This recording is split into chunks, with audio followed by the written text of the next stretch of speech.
তা এখনকার দিনে রাজা নেই, কিন্তু রাজার মতন সম্মান, রাজার মতন অর্থ সেটি কি পেতে পারেন? হাতে এই চিহ্নগুলো থাকলে অবশ্যই পেতে পারেন।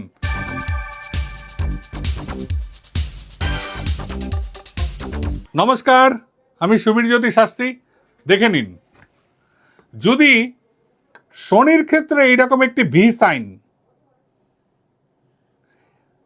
বা এইখানে একটি ত্রিভুজ, এইখানে ত্রিশূল চিহ্ন এবং এইখান থেকে ভাগ্যরেখা এইরকম উঠে গেলে সে রাজ সম্মান বা রাজার মতন অর্থ সম্পদে ভরপুর হবে। তা এক্ষেত্রে আপনি কি রাজার মতন ধনী হতে চান?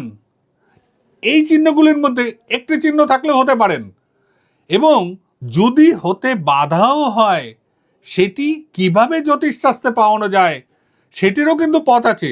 আসবেন, বিজ্ঞ জ্যোতিষীর পরামর্শ নেবেন।